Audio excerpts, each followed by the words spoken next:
Hello everybody, welcome in to the Let's Look Brad channel. So today I'm going to be looking through a bag of wheat cents that I actually got from the local coin shop. I had another video that I went through. I picked up 500 wheat cents from him, so I got 500 more. He's got plenty of them there for me to look through, but we're going to be going through, hopefully we get some album fillers.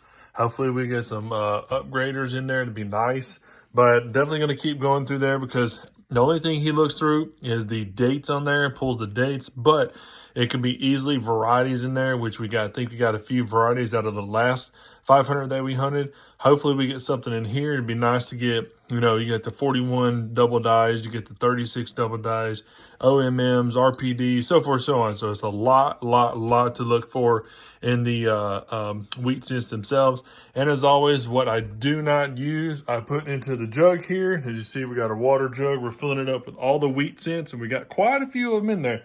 Now, this is wheat cents that I'm also buying, plus what I'm getting out of my coin roll hunts. So they're all going to go in there, and they're all copper, as you see. So it's a lot of copper we're going to have to stack up to fill this sucker up. But anyhow, let's go and jump on into it. Hopefully if we find something, I'll bring you right back in. If we do, I'm going to be scoping them as I go also, just to make sure if we have anything available on there for variety or an error. But I'll let you know here shortly. Well, bringing you in real quick to let you know what all was going on. So I still looking through the little stack here. I'm just grabbing a handful, stacking them up along my fingertips here and go one by one, putting it up under the scope and checking to see if there's anything. Stacking the ones up here that I'm definitely going to load up in the album. I think we've got two of them that are going to fill the spots here. I have the album in my lap. So usually what I'll do is I'll just take one of these right here. I'll make sure I'll lay it beside the year that it looks like and see if it's good on the obverse, and then flip it over, check the reverse, make sure the obverse and the reverse is the best to upgrade. But anyhow, so it's interesting. So if you look on Variety Vista is a really good site to go to. It's really good because it could tell you a lot of more of the modern coins that have errors, varieties, special mint marks, OMM, stuff like that. You can also go to Wexler's Guide, which is a more in-depth. It shows you more pictures about what all the dates look like, the mint marks look like, the coins should look like, references, identifiers, stuff like that to show if you have a variety. So Variety Vista and Wexler's Guide. So you can look at those two. But it's interesting because 1944 here, as you see the S, it looks like it's really cool because it's almost like a sans serif, but it's like the flat edge S's. So this one's going to be flat. This one's going to be flat. So it's interesting because in 1944, 43, and 44, they used that design there with that straight S there. So that's really interesting. Now, if you check it out, look on Variety Vista, go into mint mark styles.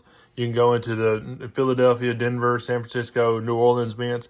It will show you the years that they used these certain type of mint marks on there. You can have a ball mint mark, a sans serif mint mark, the straight mint mark, trumpet tail mint mark. You can have tall, small, micro. So it's a lot to look for whenever you're looking through there. Also, make sure you check those mint marks on there too, because if you have one that's not designated to that year, it might take a little more information to look up. You might have, an inverted one or an S that wasn't supposed to be for that year actually stamped on the coin. So you make sure you're checking that also. But anyhow, we do got quite a bit more left to look through. These two right here I pulled off to the side because they did have some nice die cracks going through. As you see, it's a pretty nice crack all the way through here. So that one's a pretty good one. This next one right here is really nice. So it's almost like a big peel, a huge peel coming down through here. It's almost like one starting up here at the top also, but this goes all the way down through the date, carves through the 9, goes down to the rim. Nice little break there. So that's awesome on this side. And then if you go onto the reverse there, you can see it's another pretty good sized peel there about to start. It's like some lamination missing there, and this big peel here, like all this is about to start coming off. So this is a really cool coin.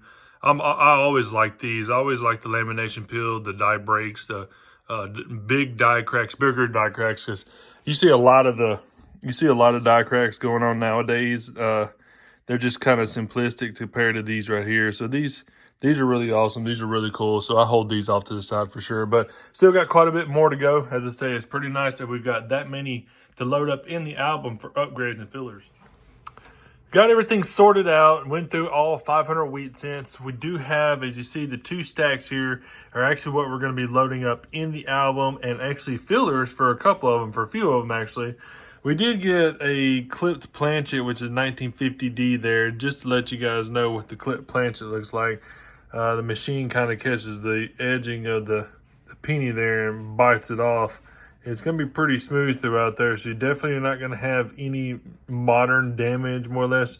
You can see the discoloration if you did into it, and probably a little more shiny or whatnot, but definitely a clip planchet for a 1950 there. We did have it's actually a spiked head that we had on the 1945 Denver there. 37 with another little lamination there like we had on the other 2 here. Really cool lamination there. But I'm going to go ahead and show you, as I mentioned and talked about on the, I've got the S mint marks on here. You can have different mint marks probably for, like I said, the D's and P's and so forth, so on. So I think I showed you the 44S. That's a little better, better version of it. As you see, it's pretty straightforward, slanted. It's almost like trumpet tail, more or less, but it's just a trumpet tail is going to have nice little balls with nice little curls on the edges. On the edges here, I think I might have one. This is pretty straight S there. Come up here to this one here is going to be more of the trumpet tail. And as I was telling you, it's a little tougher to see, but it would be flat, and it's a little bit bald on either side, so which calls it a trumpet tail. So anyways, that's a different form of S. That's a 1941 there. And like I mentioned, these years, they're all different S's and so forth, so on there. So that one there has a ball S, and it has a top straight. So different S. It's a little thicker on top also. It's almost like it should be inverted, but more or less, like I say, that's what the 1950 S looks like. So, but anyhow, so just give you a heads up on the mint marks. Definitely make sure you look at that. Look at Variety Vista on the mint mark styles, and it helps you out too.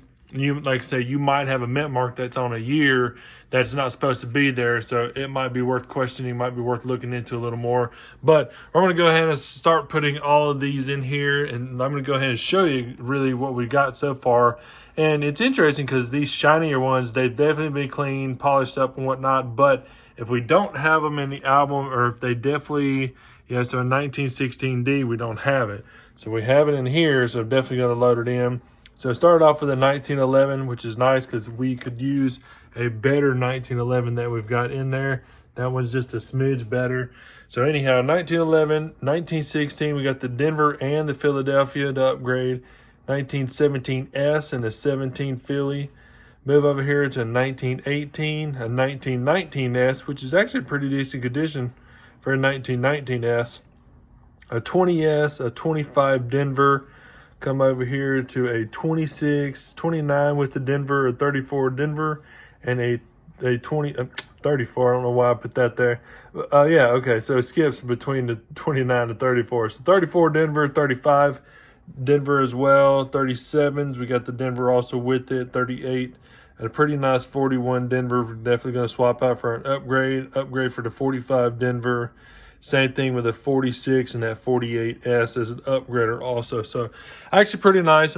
But this gives you guys a big heads up if you do have an album, or if you have one of the Whitman albums, or if you have like a Hobby Lobby album that has wheat cents and only has from year to year, and you want to fill that up, make sure you stop by a shop. Make sure you stop by, coin shop as mentioning. Go to pawn shops if you've got guys there that have big bags of wheat cents, or just a roll of wheat cents, whichever, and maybe might have something in there for fillers or upgrades for your album.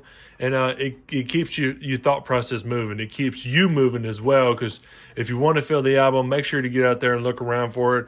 I also post shops on here. I post a lot about, like I mentioned, shops that I buy from and people that I go to. Rum River Coin is one I stopped by yet again. This is the second bag I've got from them in Anoka, Minnesota. You hit them up, you talk to them, they sell it online. So you can also get yourself, if it's not wheat cents, it could be Mercury dimes or Roosevelt dimes or $50 or dollar coins, or if you wanted to do the full American silver round set like these ASCs and stuff, these actually start from date 1986, which is really nice because the 1986 is worth quite a bit more.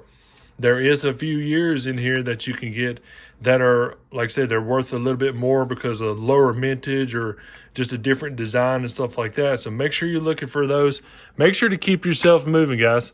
If you need any questions, need any answers, need me to point out something for you guys or help you out find a coin shop in your area or whatnot, make sure you hit up my description. I have my email there. Send me an email. Send me a picture if you got a question on a coin or something like that. I'll try to help you out as much as possible. There was 2 people at the coin shop actually I talked to when I was up there. They were swapping in their coins. They had large cents, 2-cent pieces, 3-cent pieces, so forth, so on. The lady had no idea what to do with them. It's the best idea is to go to a coin shop if you're going to sell them there.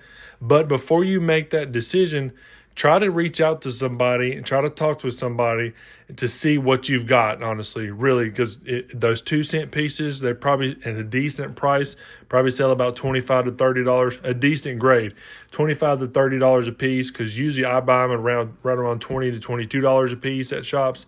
And that's at a decent grade. That's probably like a fine grade. So anyhow, so make sure you're giving shouts out. Make sure you give me a shout out, or if you follow Dirty Water Coins and Collectibles or AMTV or there's a ton of us out there. So make sure to hit us up. Make sure to send us an email. Send us a picture. It can help you out. I just bring this to you guys, like I say, so it keeps you guys moving along. It also pops in new ideas if you're just sitting there, don't know where to look for them at. I try to help you guys out as much as possible. But I hope you guys like the content. If y'all would, make sure to hit that thumbs up button for me, you guys. I do have a notification bell on every video there. So if you tap that bell, it's on the right side of your screen there. If you tap it, a little bitty red dot will pop up every time that I have a new video for you guys. And yet again, hopefully y'all have a fantastic day. Don't forget to hit the subscribe button. We will see you on the next video.